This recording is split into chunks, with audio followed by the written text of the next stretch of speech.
Hello everyone, welcome to my video lectures in algebra of standard 10th students. आज के video lectures में हम question solve करके दिखाएंगे आपकी स्टैंडर्ड 10th अलजेब्रा का model question paper 2020-21 Maharashtra state board का क्वेश्चन 3B का थर्ड पार्ट। तो चलिए क्वेश्चन को देखते हैं। क्वेश्चन 3B आपका यहाँ से स्टार्ट होता है। 3B का जो थर्ड पार्ट है आपका यहाँ से दे रहा है।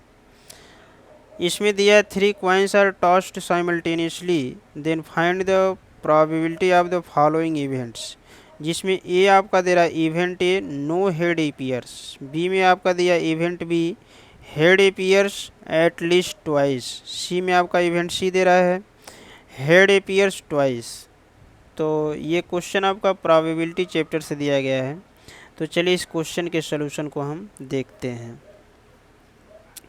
इस क्वेश्चन को सॉल्व करने के लिए पहले हम सेंटेंस लिख देंगे। ये क्वेश्चन बहुत ही आसान क्वेश्चन है, सिंपल है। तो सॉल्व करने के लिए पहले सेंटेंस लिखेंगे since 3 coins are tossed, since 3 coins are tossed simultaneously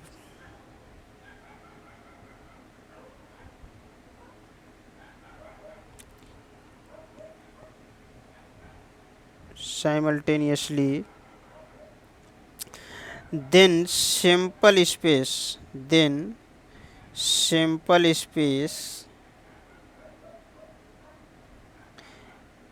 s of the event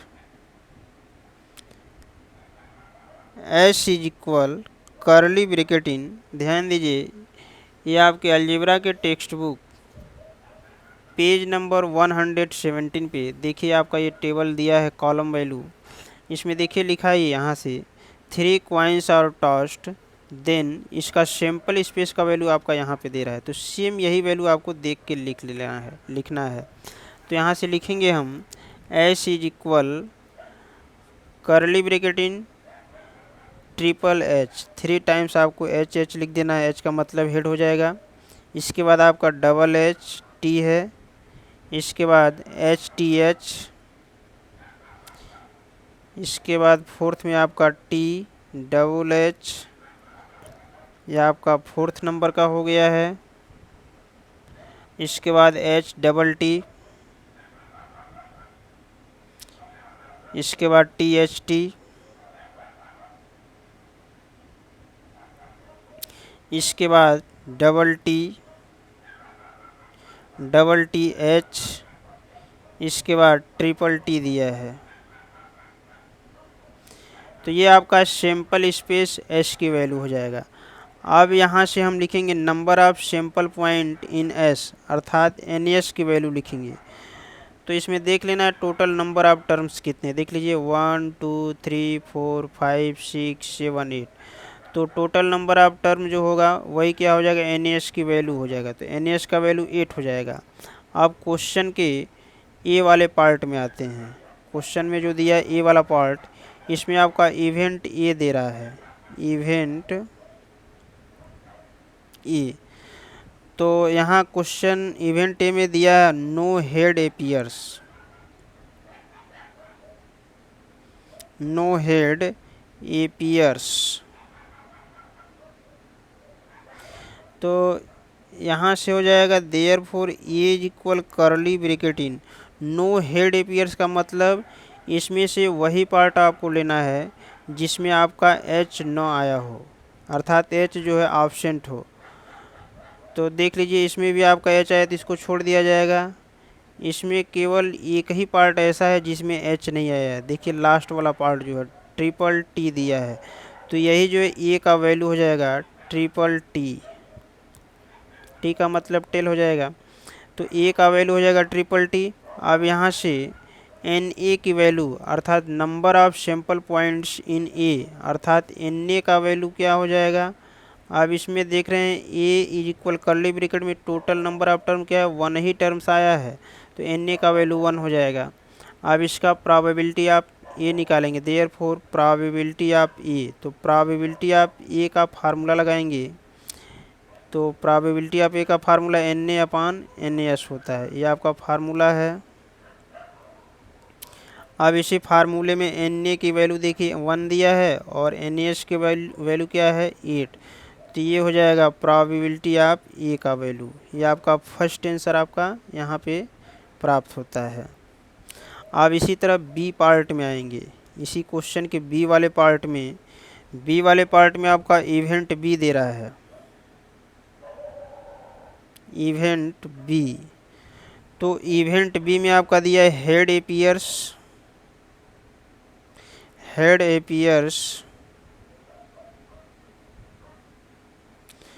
eight least twice.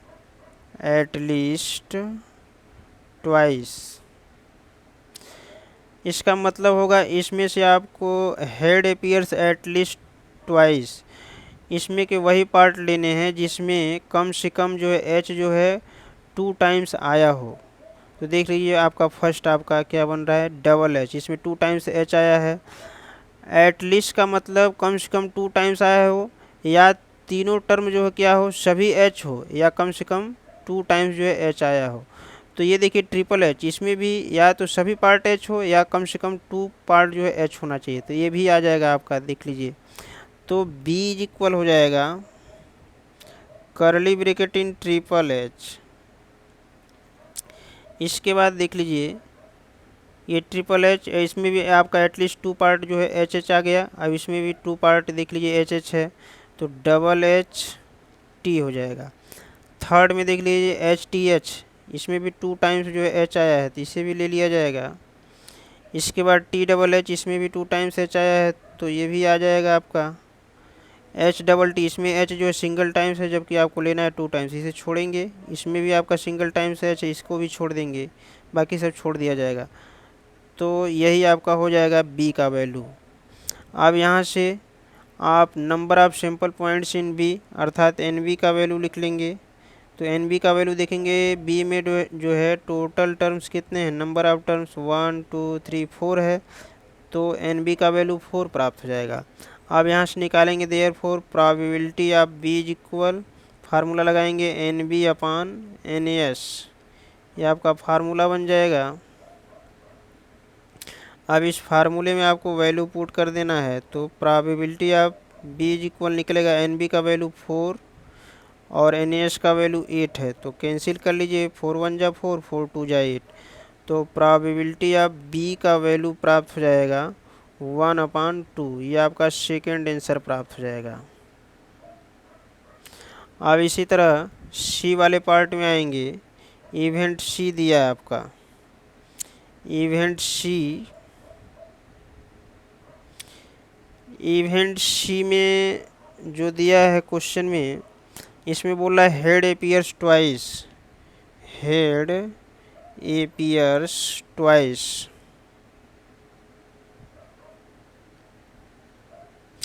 इसका मतलब क्या हो जाएगा, हेड एपियर्स ट्वाइस, तो इसमें के वही टर्म्स आपको लेने हैं जो सैंपल स्पेस में है, जिसमें जो है एच जो है केवल 2 टाइम्स ही आया हो।